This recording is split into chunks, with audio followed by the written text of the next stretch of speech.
Hello and welcome. In this episode, we'll be taking a closer look at the vibrant and bustling city of London. Known for its rich history, iconic landmarks, and diverse culture, London is a city that attracts people from all walks of life. It's important to remember that the costs we will discuss today are approximate figures and can vary from person to person. Your individual lifestyle choices and preferences will play a significant role in determining your overall expenses. If you're on a budget or looking to save money, it's advisable to keep an eye out for deals and discounts. London is a bustling city with a wide range of options when it comes to groceries, dining out, entertainment, and more. Taking advantage of specific offers, loyalty programs, and comparing prices can help you stretch your budget further. So, whether you're a shelfie sapper or simply looking to cut costs, being proactive and exploring money-saving opportunities can make a substantial difference in your overall expenditure. Let's start by talking about housing in London. When it comes to renting an apartment, a one-bedroom flat starts at around £1,600 per month, while a three-bedroom apartment can set you back around £4,000 per month. You'll also generally have to pay a deposit, which can be up to 6 weeks of rent, and you'll generally have to pay the first 1 or 2 months of rent in advance. If you're looking to buy, prices start from £8,500 per square meter or £790 per square foot. The average mortgage rate at the time of recording this video is 6%. For a one-bedroom apartment, you can expect to pay around £300 per month in utilities and council tax. If you own a TV, you'll have to pay a TV tax, which is £159 per year or about £13 per month.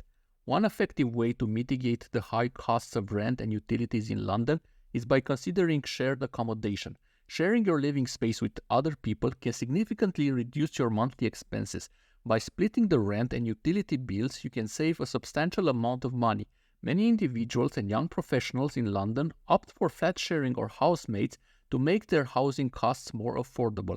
Websites and platforms specifically cater to finding compatible roommates, making the process easier and safer. Sharing accommodation not only helps you save money, but also provides an opportunity to build social connections and create a supportive living environment. So if you're open to the idea, exploring shared accommodation options can be a smart move when it comes to managing your budget in this vibrant city.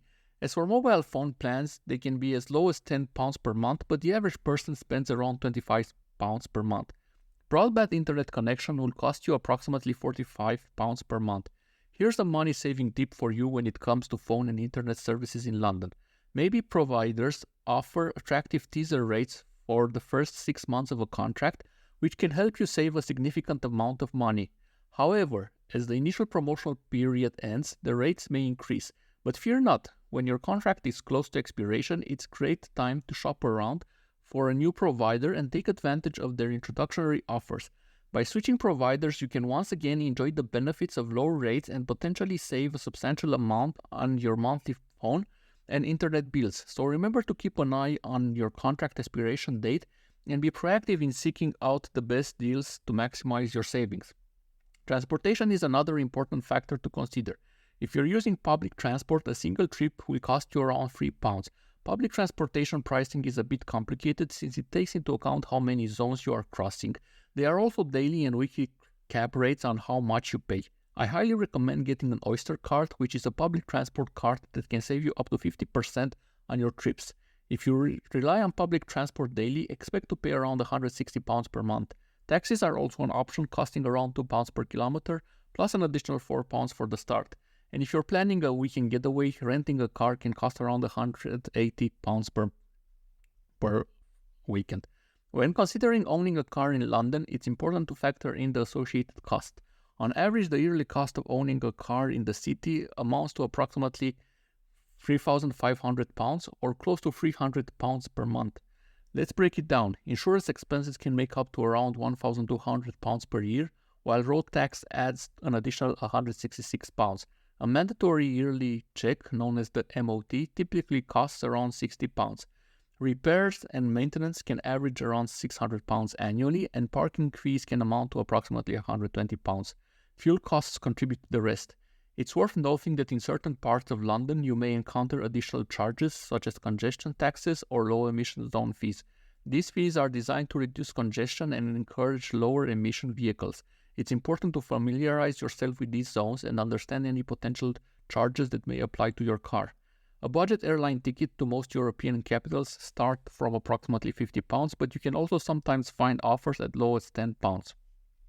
Now let's talk about groceries. On average, you can expect to spend approximately £250 per month. Here are a few examples. A loaf of white bread is around £2. 1 liter of milk costs around £1.5. A dozen eggs are around £3. 1 kilogram of rice is about £2, and 1 kilogram of apples is also around £2. When it comes to dining out, London offers a wide range of options. You can find cheap restaurants where a meal costs between £10 and £25. If you're looking for a mid-range restaurant, prices start from £40 and can go up from there. There are also a lot of fancy restaurants where the meal costs hundreds of pounds. A coffee costs around £3, a glass of wine around £6, and a pint of beer around £5. Now let's talk about healthcare. In the UK, you can rely fully on the NHS, National Health Service, for your healthcare needs. However, if you prefer private insurance, expect to pay around £100 per month. For example, a routine dental checkup can cost around £80, while a tooth filling starts from £150.